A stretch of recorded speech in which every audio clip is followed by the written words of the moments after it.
The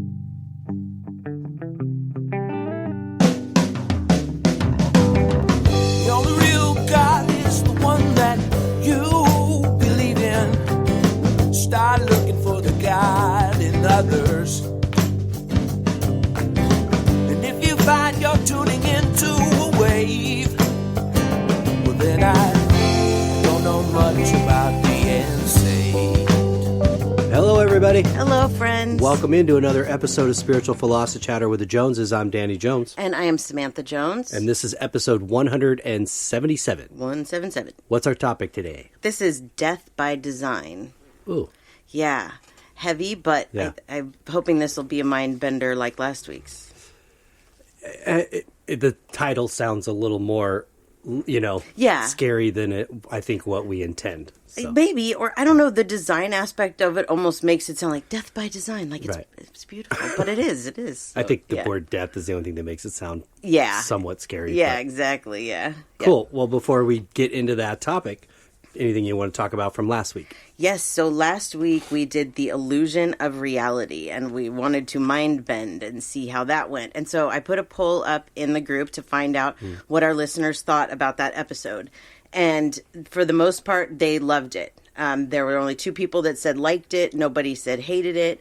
And they said the perfect amount of mind bending. And only one said not understanding enough to have an opinion. And that, for the one person, I would love to find a way to make it so that they could understand. Because I know just because she represents others that aren't in the group, that I want to be able to, talk to everybody. So these are things we're learning. Let's get feedback. Though. Yeah, I thought so, absolutely. And then we did a reading on the show for Beatrice and her cousin, Robert, Roberto.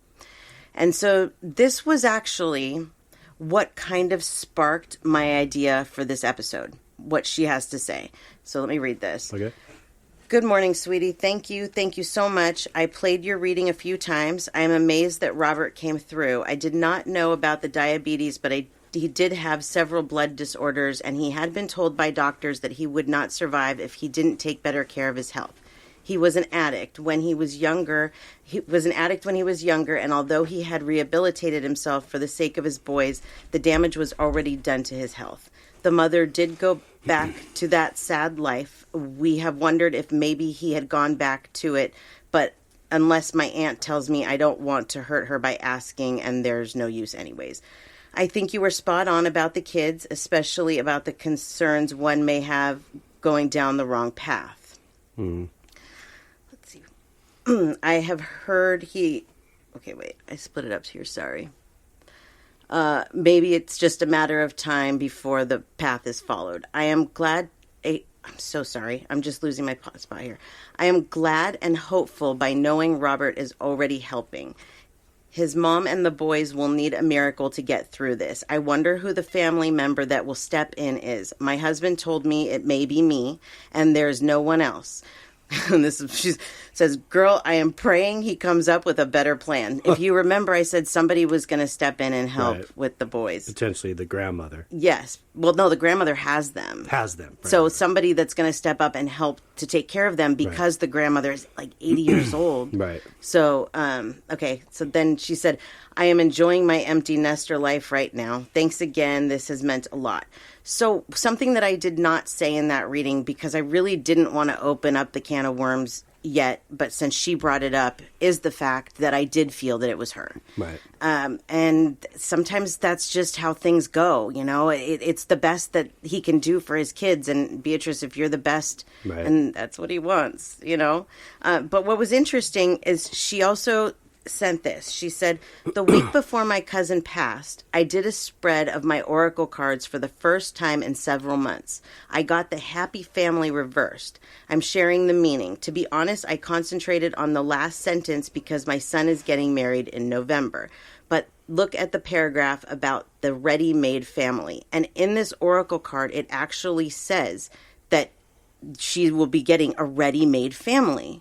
So it's almost like this was predicted in those oracle cards. Yeah. So found that very interesting. But thank you. Cards don't lie. No, usually. they don't. They don't. It's deciphering them, but once you figure it out, they don't lie. And the oracle cards, usually, they give you a good meaning. It's not like the tarot where you just see the picture and you have to interpret it, for yourself. The oracle cards usually have a meaning on them, and so that's very helpful. Yeah. So, yeah, knowing that. It doesn't always make sense at the time, but it does later, for sure. So thank you, Beatrice, for that response. Sorry, sometimes the voice to text, it doesn't put the periods and all that, and I got to decipher things on the fly. So, sorry. Yes, thank you, guys. Yes, thank you. So the other thing that I wanted to say before we go into our questions is that last week I had said I was going to be on a radio show, and unfortunately that show got postponed because of Hurricane Ian. Wow. So, yeah, they were dealing with no internet and that kind of thing. So sorry, anybody that was looking for that. I found out only a couple of hours before we were supposed to do the show. So... But we will reschedule. That's a bummer. Yeah, totally. I didn't want, I know it's really bad down there. I don't know how bad they got hit, so I haven't even messaged yet to check. I just, check on them in a few days and see how things are. But to anybody that's dealing with that too, we hope that everybody's okay and you're in our prayers. And for sure, that's crazy. Yeah, that we've seen some really crazy video of that. Okay, and then every week we answer 2 questions. So both of these questions this week are going to come from the same person. They are coming from Shauna. And Shauna touched on a couple of things that I thought were actually really cool that I didn't even think about we might be able to turn into episodes. Well, the first one in particular. She said, I've noticed something. I feel kind of silly just now noticing, but anytime life gets super crazy, I level up shortly before the crazy calms. And she put level up in quotes. Does this happen to you as well? It's like I can feel that I'm going to level up soon, and I keep pushing towards it because I know the crazy is supposed to happen. This is just a difficult level, but I'm beating it. I was just curious if it is like that for you as well. And then she put in quotes, achievement unlocked. Huh. And what's interesting about this is I've never heard anybody else say this, and this happens to me. Like, you've heard it happen to me where I'll say, they told me that I'm going to level up. It actually happened a couple of weeks ago during one of our recordings that I was sitting here and I was actually talking, and this happens sometimes where the thought just came in. And it was like out of the blue, like, whoa, what are you talking about? Because it had been like a rough couple of weeks. And some things I hadn't dealt with the way that I felt like I should, So I was like, leveling up, But let me kind of explain a little bit about what she means by that for anybody that doesn't understand that. If you look at this as a simulation or as a video game, the goal is to level up. It's to get to a point in your journey where this level is too easy. It's now time to move on to the challenges. And, with anything that is hard at first, it's a challenge at first, it gets easier, it gets easier, it gets easier. So I've been able to notice how this works, that life seems really hard adjusting to a new kind of way of doing things. The universe is throwing more stuff at me. And then it seems to get easier. Right. And I start to understand it more. And then there's a test at the end. And that test is usually this chaos that she's talking about. Right. That you hit this point where you're like, everything feels so chaotic and I don't know what's going on. And that's when it's like, oh, this is a test of everything that I've learned over however long you've been going through it. And so then you either pass the test or you don't. I have found that you pass the test unless you're really going the complete opposite way. Right. And my mom told me something this time that she hadn't told me before when I got that level up information. And that was that they don't expect us to be perfect. And of course I should have just known that, but just hearing it from her helped me to feel better. Right. They don't expect us to be perfect. They just expect for us to be better than the last time that they tested us or whatever. That we're just improving, but we don't have to be perfect. So anytime that life seems to get this kind of chaotic feel to it, you might just be upon this test time. And a lot of times you can tell because there is a lull right before that. It really is just this kind of like wave and roller coaster of life. That's it. That's exactly it. You just said it. That's the word we use for it. Yep. It's like hundreds, if not thousands of these lessons. And then if you pass the lesson, you move up. This is all crammed in from point A to point B, or if you want to say A to Z, and we call it life. Yeah. But it's full of that. And it's more than just, because Shauna's really pointing out something great. It's more than just getting up and going to work and paying your bills and putting food in your stomach and a roof over your head. There's much more going on. Yeah. Much, much more. Oh, yeah, absolutely. Than that.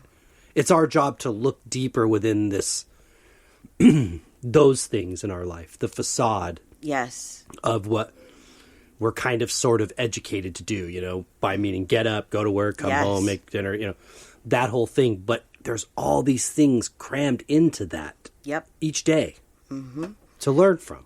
Yep, absolutely. And, this was happening to me. This happens to everybody. But this was happening to me, obviously, long before my spiritual awakening. But I didn't notice it. Like, I'll give you an example. So I went through the divorce, right? And then there was a period after the divorce, after the decision was finally made, of like peace, like a lull, like a quiet time of just life. And then I relate to that. Right. And then we started dating, and going into a new relationship, there's always things you have to deal with. And so this brought on a new way of life for me. It was like entering the next stage of the journey, entering it for all of us. And then you go through that, and it, gets easier. But then there were times that we were faced with some pretty tough things. And so I feel like those were our tests. Well, you guys have worked together on this far. What are you going to do with this? How are you going to handle this? Yeah. So looking back, I can see where all along this has been happening. It really has. Yeah. So I hope, Shauna, that answers question number one, but I also hope for some of our listeners that they might feel a little click from that. And so I was thinking maybe we need to do an episode on this sometimes, because it is mind bending. Some people are probably sitting there right now going, I don't know what she's talking about. It's been happening since the day we came into the world. I think it's just, that's part of the awakening, is waking up and realizing there's more to this. Yes. There's way lessons. More. Yeah. There's lessons every day for me to look at, you know. Sunshine made a comment in our group discussion too, but I'll let you go to the next question before I wanted to kind of talk. Is it about the topic? She was talking about the simulations, which you talked about just now in this, but it wasn't. No, go ahead. She said that she had a really hard time relating to it being a video game. Right. And I too understand this. I relate to this. So I don't really look, she said, I can't remember exactly without reading it, but basically that she has a hard time relating to this as a video game, and why would anybody want to play that? Okay, right there, you're the one that wanted to play it. Right, exactly. You chose it. Right. Before you came into this life. As boring as it may have seemed from the other side, which I don't think it looks that way from the other side. It's only here that our perception of things. Right. But nobody else, per se, let's take, for example, chose that role. Right. You did. Yes. You found it interesting. So you came into this life to go through this simulation, this game. I don't look at it as I'm an electronic piece of machinery that holds data for others to access and to play games on. No, the only one playing this game is me. Right. Yep. But I do absolutely relate to what you're saying. I don't look at it like a legitimate video game. I'm looking at it from more of organic kind of place, but it does have a lot of similarities to the video game, which is why we kind of choose to compare it to that or something like a simulation. Yes. And you know what? I'll read some of this. I was looking for this earlier, and it was actually on the page and instead of in the group, and that's why I couldn't find it. So I'm going to cut this down a little bit. Okay, so she says that one thing I've been thinking about lately, which makes it difficult for me to believe the simulation theories, is how so many relate it to a video game. Mind you, I have never played video games now or as a kid, but if I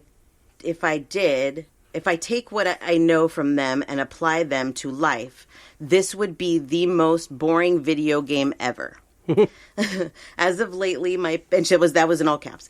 As of lately, my past might have been fun, my future might be cool, but who honestly wants to get up and play the game of life I'm living right now? Wake up, be tired, go to work, be sore, do chores, feed and clean your body, take care of the dog, go to bed before 9 to wake up and do it all over again. All right, so stop right there. Yes. You did.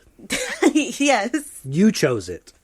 And you're doing it every day. You're choosing it every day. You've chosen this. Yes. So I know it's kind of hard to think and wrap our heads around this, but you made this contract to come into this life.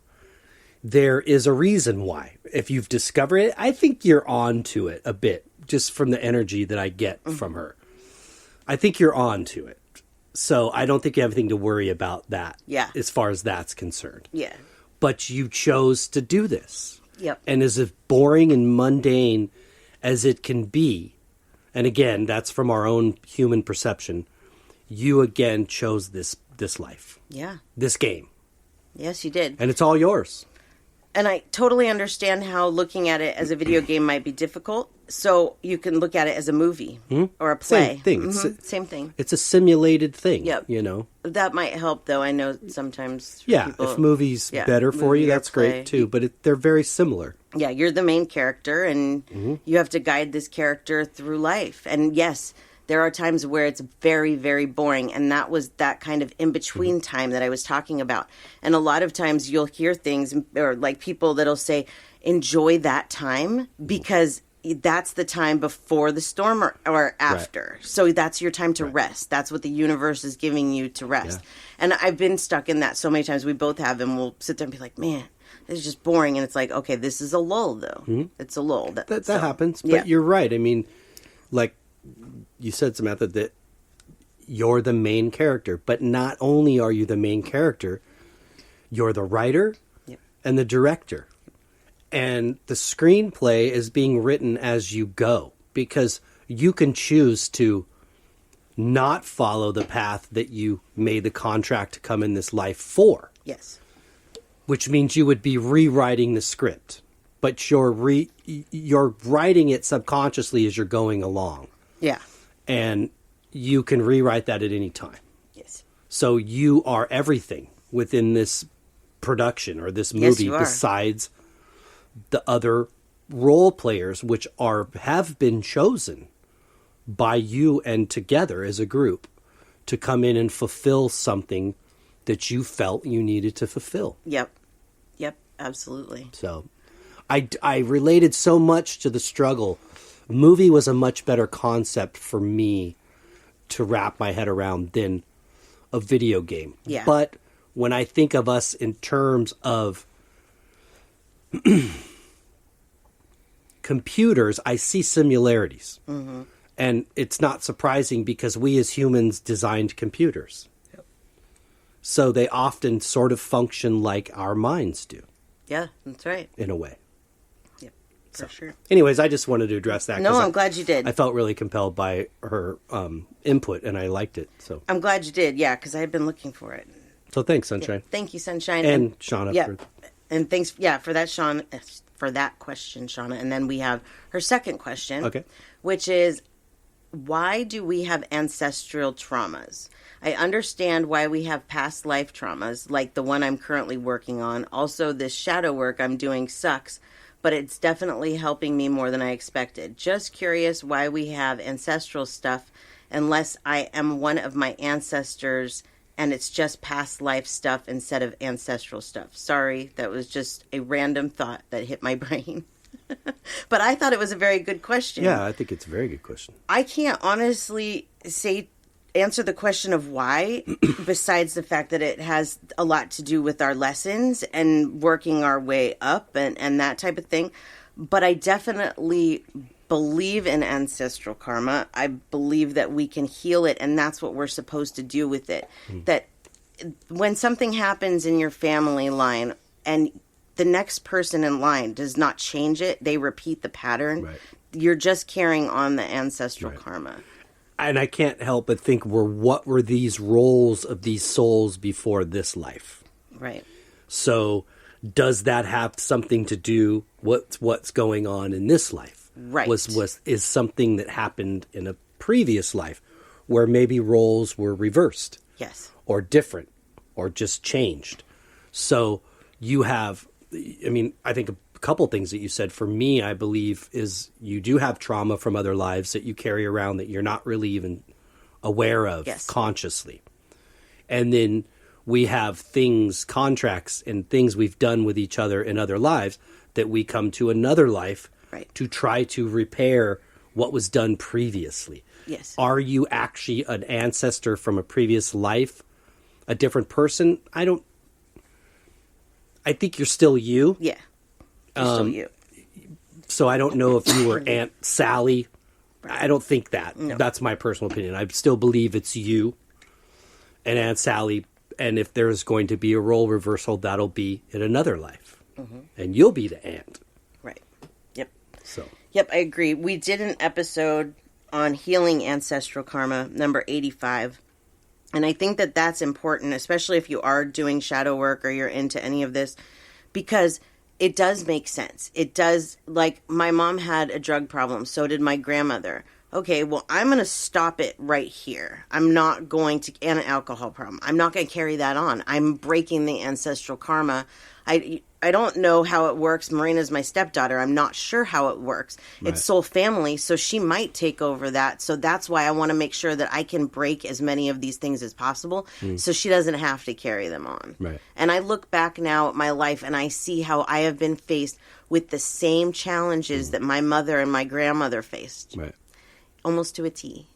And you too. Yeah. Yeah. It's very strange. It's Yep. And again, it's one of those things that I can't really explain, but I do know again that this is part of why we go through, like Shauna's first question, hundreds or thousands of lessons within a lifetime, because it's karma. Right. We're given a chance to do it different. But not remembering how we did it before in a previous life, we're given a chance to make a different choice. Yep. Absolutely. I think. I agree. And if it's not registering as a different choice because you don't remember, it's registering as the right choice, the wrong, or the right choice. Yeah. We have a tendency to carry on those bad habits. I don't know why we do that, but, you know, if we can break those, we break that ancestral karma, and it helps us, it helps our soul, it even heals our past relatives, believe it or not. It heals them just as much as it does us. So it is an important part of the spiritual journey. Yeah, I agree. Yep. So thank you for those two wonderful questions, Shauna. They were both Shauna. really good, and I enjoyed answering them. I hope you did too. Yeah. So then before we do the episode, let's do a reading. Okay. Let's see. So this is from Brittany. Brittany says, I would like a reading done for my papa. I'd like him to know that we all miss him so much. We all took his passing so hard.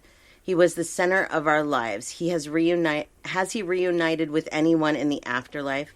Is he sending us any signs that he's still with us?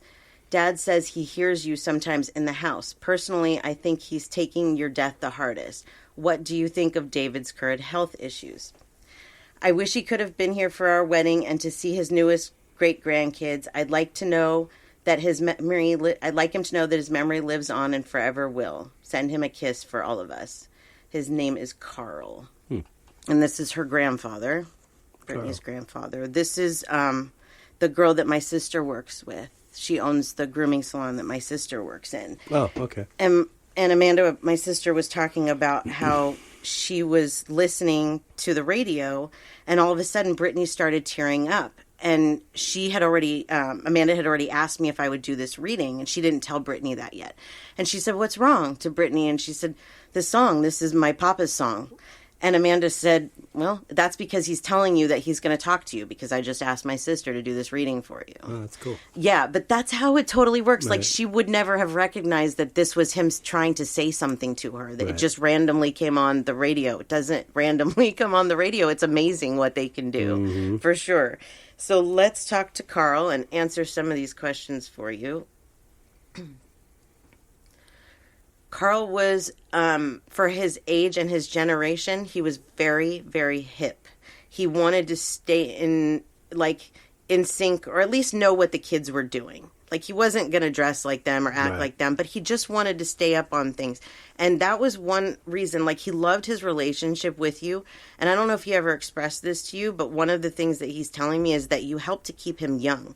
That when you guys would be together and you would talk and have these wonderful conversations, that you would remind him what it's like to be young. And he would kind of live vicariously through you. As far as your dad goes, he is hearing him in the house. He's also seeing all kinds of signs from him, but not recognizing that these are signs. Hearing his name in random places. Like, he'll just be walking someplace and hear Carl, and it happens to me all the time. Yeah. Linda just comes out of nowhere. I'm like, what? There's nobody around. Yeah. Just random stuff like that. The songs. Definitely the songs. Hold on, there's a message coming in particular for your father.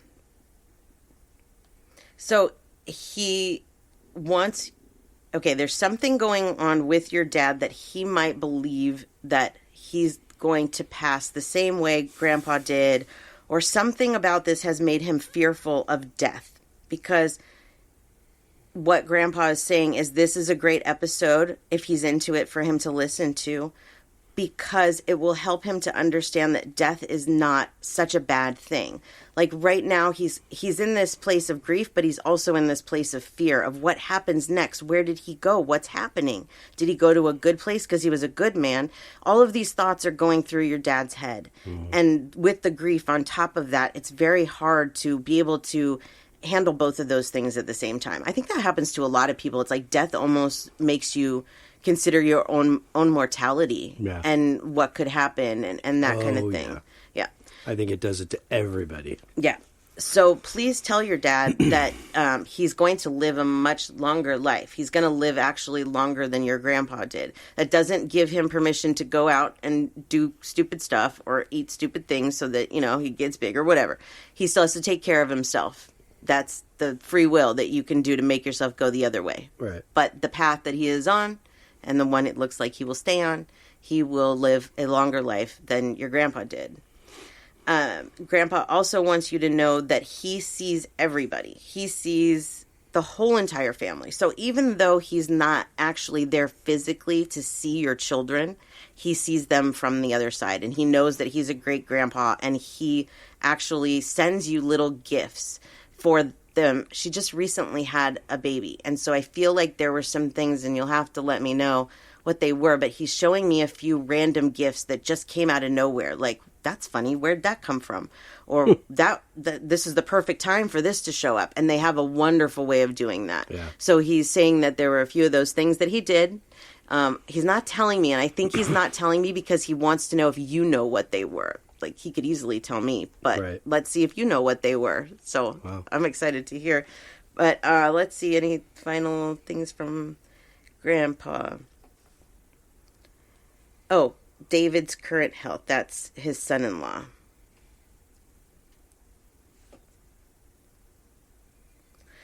So what he's telling me is that a lot of this health issue isn't being dealt with the right way. There are things that could be done by David himself, things that he's not doing that could help to improve his health, but instead he's just like, no, it's not going to help. It's not going to do anything. So he needs David to know that he's in control of this, that this is not a situation that, he does need whatever's going on here. I don't have a picture of him, so it's not getting me that deep into it. But what he's telling me is that this situation can be cured with a combination of Eastern and Western medicine, and that he will be okay he'll be okay, period, but he'll be better off if he can make some lifestyle changes. There's some things that he needs to do in order for his health to improve greatly, but he will be okay. So there's that, and there's Carl. Oh, thanks, guys. Thank you, Carl and Brittany. Appreciate it. So you'll have to let me know what those things are that Grandpa said. Yeah. Yep. So before we do the episode, let's give our info. Okay, so you can find me at SamanthaJonesPsychicMedium.com, and you can reach us at the show, spiritualjoneses@gmail.com. All right. And for you? For my art, djonesartcollection.com for the web, and at djonesartcollection for Instagram and Facebook. Fabulous. That's it for me. Okay, episode 177, Death by Design. I have had this thought in my head for the last few weeks, and that's what sparked this episode. Okay, so let me explain a little bit about what I mean. Along the spiritual journey, I have learned so much, and I continue every day. I think we both do. We continue to learn every single day. I've been thinking a lot about how the people that I work with and the people around me, death doesn't seem so random to me anymore. Right. It doesn't seem like my mom at first. I thought, wow, that came out of nowhere. But you know what? It didn't come out of nowhere. And this is where I go back to the reading that I did last week for Beatrice. When Beatrice sent me the information, she sent me a picture of her cousin and his name. And I could tell he's a little bit on the chunky side, but he wasn't morbidly obese by any means, or at least it didn't look like it. The average person, probably anybody that would have looked at this man at 49 years old from the outside would not have thought man's going to die. On the inside, what was going on in his body was different, and he was told that this was going on. Right. So somebody that sees it from the outside, like myself before I connected to him, might look at this and go, wow, was this just a random heart attack at 49 years old? Right. And then that starts to get your mind going, oh my God, I'm 45, and there's heart disease in my family and all this stuff, right? But then you hear the rest of the story, and you hear how the doctors told him, you're doing this to yourself. You're not making changes to your lifestyle. This is going to happen. Warning after warning after warning. Then it happens. So it wasn't so random. It could have been predicted. It actually was, the doctor said. So these types of things with clients and stuff have really been like sparking interest in me in this topic lately of what exactly is going on. Are all of our deaths planned? Do we know before we die that we're going to die? What is going on? So that's what this episode is about. So many people fear death. There are so many reasons why we fear death. But I truly believe that one of them is because sudden death is especially hard and because it does seem like it is so random. There are so many times that I have talked to people that say that they deal with a daily fear of death. They think about it every single day, and that this could be the day that they die. One of the things that I noticed too, and I've noticed even this in myself and you as well, is that we have this rush to get things done. We feel like I have to do this. Yeah. Right. There's a concert that's coming. I need to do it this time. Well, why? Well, that person might die. That artist might die, or I might die. Is a lot of times what somebody might say. I don't know when it's going to be my last day. I don't know these things. And that gets people's fear of death going. Right. And rightfully so. Yeah. I mean, to the point where you actually aren't focused on living. Exactly. That's my whole... The big picture about this is that I want to talk about this and put it out there so that maybe some people will live their life a little bit better. I used to worry about my own death so much in my early 20s before my mom died. It was an everyday thing. It was like, when's it going to happen? It's going to happen. I can feel it. It's coming soon. And I do talk to a lot of people in their early 20s that are the same way. Oh, I just know it's coming. Well, but it's not, though. Right. Like, you've somewhat convinced yourself for whatever reason. So I want to be able to help people so that they can live their lives better without worrying that they're going to die at any moment. Right. Because that's really, I don't feel that that's how this works. No. So I asked our listeners, are you afraid to die? And most of them said no. Most said no because I have faith in where I'm going after, or no because this is all a cycle and I'll be back again. But a few people did say that they are very afraid to die. And so I also, let me give you what a few people said. Shauna said, I'm not afraid to die, but it's the knowing I'm going to forget this life, at least to an extent, that bothers me. So like going into the next life, you won't remember this one. But you know what? That is actually a good thing. Yeah, you would be so confused. Oh my gosh, so confused. But every time that you go back to the other side, you can look at all your lives and remember it all. So you don't ever forget. You just, while you're in this state, this side, you don't remember. And that is probably also by design. Exactly. Vanessa said, I'm afraid of the process of dying and any pain associated with it. I think that's a lot of people. Yeah, the fear of it, of the actual process. Yep. There's some things I've read in Dolores's books that have really helped me in this, because I was one of those people that thought about death a lot. And some of the things that Dolores talked about really comforted me and started to make sense to the point now where I can't say that if I was diagnosed with some terminal illness tomorrow, there wouldn't be some fear or nervousness about discomfort or, you know, pain and things like that. Right. But there's some couple things, and I'll start with is that the contract that you came into this life to fulfill, you know ahead of time of when you're going to die and how you're going to die. You actually chose it. Yep. The other thing was taking in consideration all the traumatic deaths that we see in the world, whether it's sudden or just plain traumatic, whether it's children,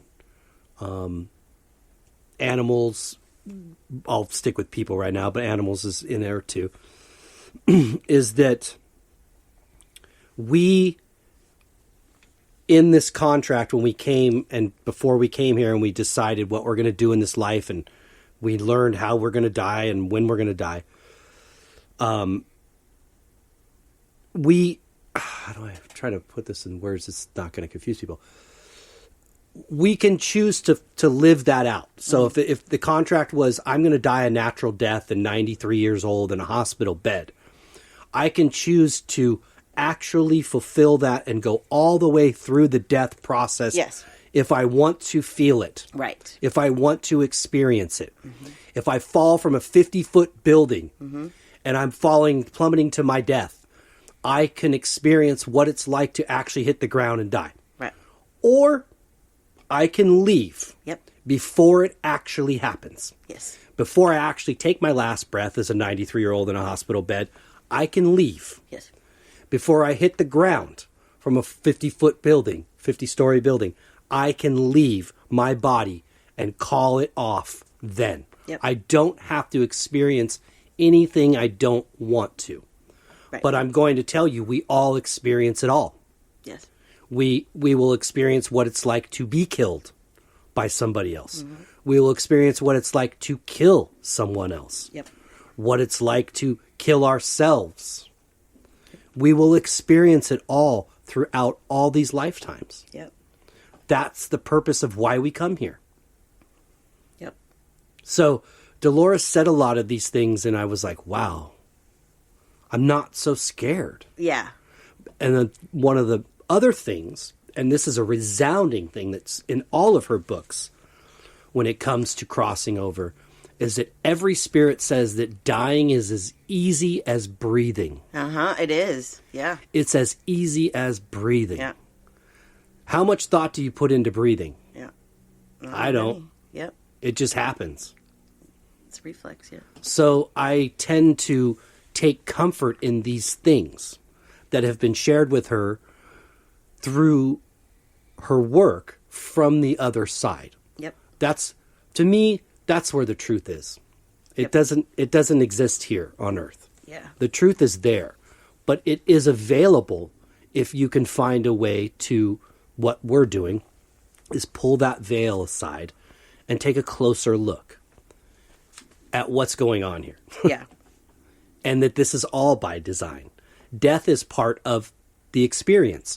It's as much of the experience as coming out of the womb and taking your first breath and then living all those lessons, hundreds or thousands, until you take your last. Yep. It's all by design. It's not by mistake. It's not random. You chose it.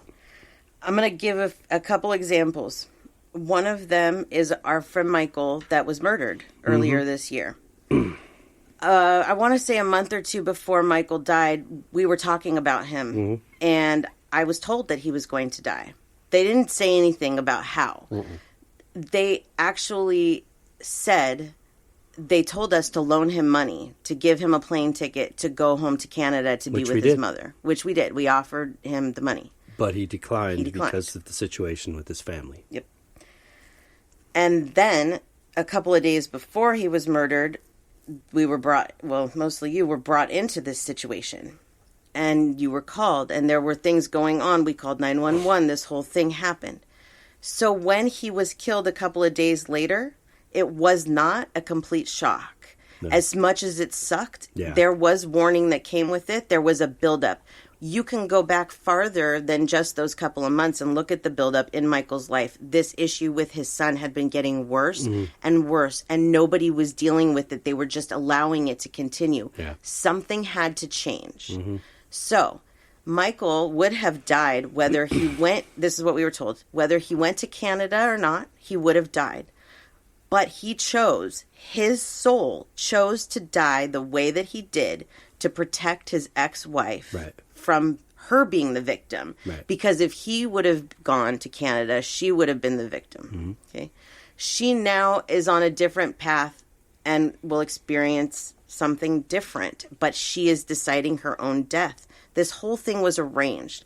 It was arranged by Michael, his soul, by his family, everybody on the other side. It was not a random event, although it feels like it was. Yeah. My mother is a huge one. It is the best example that I could ever give, and I'll go over it really quickly. But my mother died very, very suddenly, or so it seemed. I wasn't prepared for her death, even though she was released from the hospital the day before, even though she had been in and out of the hospital for years. Yeah. It was getting worse and worse and worse. How none of us could have really just known that this is where it was going was we put the blinders on, because my grandma even told me at one point, you did tell me she was going to die before me. Okay, yeah, but I didn't know it was going to happen when it did. We all had the blinders on, but it was so clear right there. So it happened for my mom. She was given, just like most people, I think when you die, are given the option of, do you want to stay or do you want to go? But for Linda, it was, if you stay, you have to change your ways. You have to go on a diet. You have to learn how to handle money. You have to learn how to do all of these things that are very, very uncomfortable. Or you can stay here and you can help your kids to have a better life. Right. And you can help your daughter to become a medium and all the other things that came with it. It's like, it's really like a no-brainer.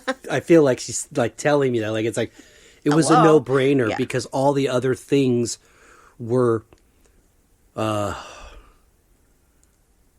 worldly gravity on her. Yes. You know, like she was pretty out of shape and overweight. Oh, yeah. So knowing that there's like, I'm 50 years old. I'm not getting out there and going to a gym. She's being honest with herself. The money issue, you know, she had a pretty extensive gambling habit. Yep. And she knew that there was going to be no way of controlling that. No, there was no money anymore for her. Going back into a life where the money's gone or she's struggling because what was given to her is now no longer being given to her. Yeah. She could take all those things, and I don't need them. Yeah. That were about her, and take the things that were about you and her son. Yes. And make all the difference in the world without causing any other difference on her own. Right. In a physical sense, you know? Yeah. So it was like a no-brainer for her. Absolutely. I think about that with Rob. He took his own life. Yeah. He was in the midst of his finding out that his wife at the time had a miscarriage and there was problems in the relationship, I know, and he wasn't extremely happy. But he had his own depression issues too. But took his own life, and then immediately his widow found out that she was pregnant with his unborn son right after she had miscarried. And I go, wow. Yeah. Like, talk about two ships passing in the night, you know? Yeah. Like, why? But this boy's young. Yeah. His life is yet to unfold. But I know that Rob made a choice for a reason. I think that child's life is better the way it is. Yes. And I hate to say that because, you know, taking a father out of the equation, it can suck. But in some cases, it's actually okay. And I think in this case, that's what happened. Yeah. But it is all, I feel, and I think you do too, it's all planned out. It's all meant to go a certain way. And we don't see that here. We can't answer those questions. No, we can't. If this has to do with, you know, some other karma, some other debt from another life, or maybe that you did to this soul, but in a different life and a different experience with each other, there's things that we just don't know. Right. So when we sit here and we see these traumatic events happening and people dying suddenly or for no good reason, Yeah. We can't comprehend it. Right. But there's so much we can't comprehend. Mm-hmm. It's true. There's a lot we can, but there's so much we can't. Yep. And getting lost in those kind of details can jack you up. It really can, especially if you're trapped in like the whole hell thinking process and all of that. Yes. That can really, really mess with you. On top of just being, But I think this mind is so much part of the experience that I relate it to what came first, the chicken or the egg, because I feel like I had to die to be born. Yeah. And this is an ongoing thing. That's right. I have to experience this in order to step and level up. That's right. To the next spot and the next life. I have to experience it. And as much, this might sound crazy, as much as all of us, fear certain types of death, you will experience it. Right. You may fear it extremely because you've already experienced it. Past life trauma. Mm-hmm. Yeah, I have some fears that are pretty irrational, and so I ask myself, where do they come from? Right. Well, probably because that's how I died in a past life, but we don't know. Right. So, but one of the points that I have here is that when my mother died, it felt like it was the worst possible thing that could have happened. And it was for years. It really felt like that. And now it actually, to me, makes so much sense. And I can't imagine her being here. Right. Like, I'm glad she's not here. I actually started listening to a book called I'm Glad My Mother Died. Right. And I'm not glad my mother died. Like, I love her and I miss her every single day, and I could cry about it just talking about it. Mm-hmm. But my life would have been so completely backwards that it wouldn't have been good. It really wouldn't have been good. It had to happen. It had to happen this way. But it's really hard for us to see that when we are in the midst of grief. Yes. So that is why, episodes like this are important, because then maybe we can see when these things happen. Okay, wait. Why did this happen?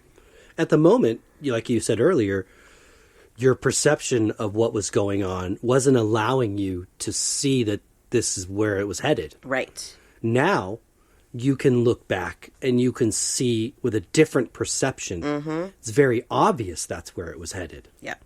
It didn't make the trauma or the surprise or the shock of it any less. No. I think it does now. Yeah. It does now. Greatly. Even though you've already lived the shock and the trauma. Yep. You can see that it kind of surprises you less. Yep. When you can look back. And so when I think about Rob or his son's life, I go, well, why? Well, again, his son has a whole life to live that Rob's going to be involved with. Yeah. And influence on. So I won't know the answers until the life has been lived. Right. Yep. And see what effect Rob had from the other side. Just like I'm watching what effect your mother has from the other side. And that... think of it in terms of this is now my chance to leave this place and go do all that amazing work that spirits and angels do every day, 24 hours a day, even though they don't think of terms of time, but they essentially are there all the time. Yep. If somebody asked me today, said to me, you can have your mom back. Do you want your mom back? I would say no. Right. And I think you probably, even for most of our relationships so far, would have thought I would have said yes. Right. But see probably now why I would say no. Yeah. And I wouldn't have seen that years ago. I absolutely would not have seen that. There's just something that comes with this and understanding how it works, Something else that this has done for me, this understanding of that we plan our death, it's created, it's designed, is that I feel more secure because I know that I'm not going anywhere because I'm more used to them here than I am over there. Right. And you know what? It's funny because we were sitting the other night. I can't remember what we were talking about, but something about this and, when we get to the other side, it'll be so nice, and there's that TikTok song that I want to go home. Yeah, that one. And we're thinking, I want to go home to the other side. This place is crazy. But this is where the lessons are learned, and this is where we're supposed to be. And when it's done, it will be done. Kobe Bryant, he's an example that always comes up to me. Now, most people might have looked at him. If you don't know what happened to Kobe Bryant or who he was an American basketball player, and he was killed in a helicopter crash on the way, actually, to the city we live in. He was headed here. And he crashed in the mountains in Calabasas. With one of his children. His children, and there were a bunch of other people. There was only one child. No, not one of his children. Child. Yes, but there were other children on the helicopter. Yes. But I'm just going to talk about him and how this might have worked for him. Is we look at him and we see somebody that is maybe at the height of their career. Like he was done playing for the Lakers, but he was still doing other things. Yep. His wife had either just had a baby or was just about to. I can't remember which one it was. So we look at this as why? Why would he choose at that time to leave? Well, we don't know all of the reasons why. We don't. And we probably won't until we get to the other side and can ask all those questions. But what I really believe now is that when we are done completing our purpose on this earth, we go. Yep. And if we can't complete that purpose, like my mother couldn't complete hers, we can go. Right. If we would like to go. Some people would say, why did this happen? And a lot of people say because it was an incompetent helicopter pilot. I can't subscribe to just that. No. To me, again, it goes by design. Yep. And there's so much more to all of this than what our own eyes and mind can perceive. Most of us would perceive that. Dumb helicopter pilot crashed and killed them all. Killed everybody. Yep. No. That's not... I can't buy it. Mm-hmm. Another example I'll give you is a famous musician named Randy Rhodes, who played for an early band in L.A. called Quiet Riot. And then he was hired by Ozzy Osbourne. When Ozzy left Black Sabbath, he released his first 2 solo records with Randy Rhodes as the guitar player. There was somewhat of a headhunt going on in L.A. for just a top guitar player for him. He was recommended to Ozzy. They literally came in. He said he didn't even really play anything. He was just warming up with scales on the guitar. And Ozzy's like, you got the job. And he was like, I didn't even... but everybody describes him as this little man, very small. And he is. When he wore a Les Paul, it looked like a... if you know anything about guitars, it looked like a 335 on him instead of a Les Paul. And a 335 is a much bigger body-looking guitar. So he was very tiny. He skinny, but had an angelicness about him. The people said he came into a room, and being so small, you wouldn't think you would demand people's attention. But he had this glow about him. He had this personality, this unconditional love. He was a teacher at his mother's school during all of his music career, except when he got into Ozzy. I think he got it too busy. He was never about hiding his ability and his talent. He wanted to share it with kids and teach them. He was getting brought in tapes by rival bands like Van Halen that were coming up at the same time, being asked for him to teach these kids how to play somebody else's music besides his. Yeah. And he never let that bother his ego or anything. He was taken very young. And I was talking to you about this the other day. He got in this plane, they were on tour, they were on a day off. The owner of the bus said, we got to do some maintenance on the bus, come to the house, we'll fly around in the plane. He didn't want any part of flying in this plane. I don't blame him. And the owner was like, come on. But Randy wanted to give photographs sent back home to his mom of his time on tour. Like, he made it. Yeah. He hit the big time, and he wanted to show Mom all the things he was experiencing. So they were just about to call it a day, and the guy was asking him over and over again if he wanted to take a flight, and he said no. But finally he said, okay, I want to get some pictures for my mom.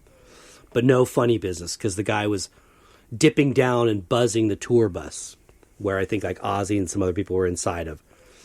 Well, the last lap, he dipped down and hit the bus, which then hit the house, and he died.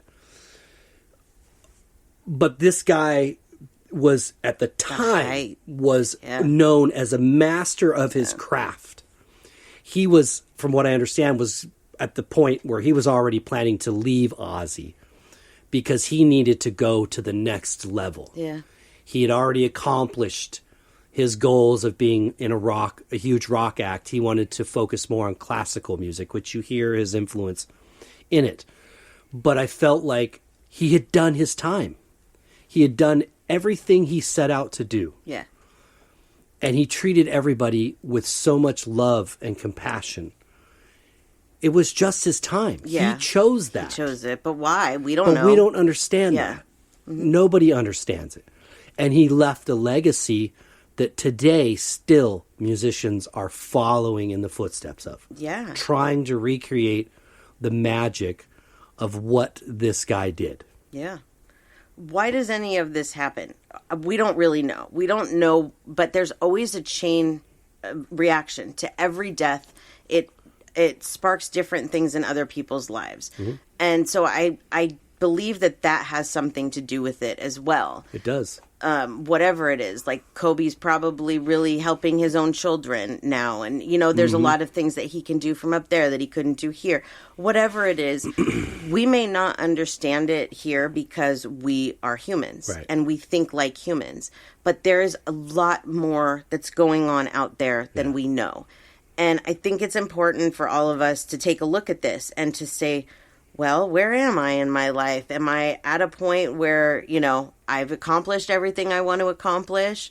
Am I going the wrong way? And look at it so that we can make our lives go in the direction that it's supposed to go. Mm-hmm. But also to look at things and say, you know what? This wouldn't make sense to be my time. I really truly think too that we feel it.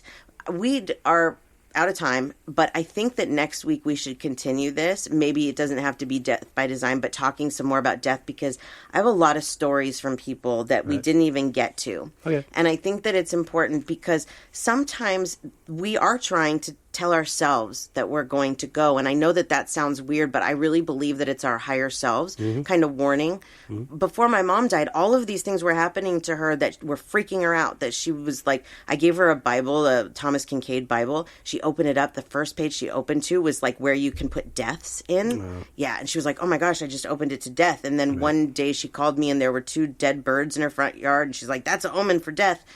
I didn't really believe any of this. Right. I don't know if it was I don't believe in coincidence, so probably wasn't. But I do think that our subconscious, our higher self, whatever, does try and let us know this is coming. But we can't confuse that with the fear of death. Right. That's a problem. And how do we do that? How do we know? Well, I don't know. But that's... Right. Something for us to work on. A lot of it's the fear of the unknown, you know, and just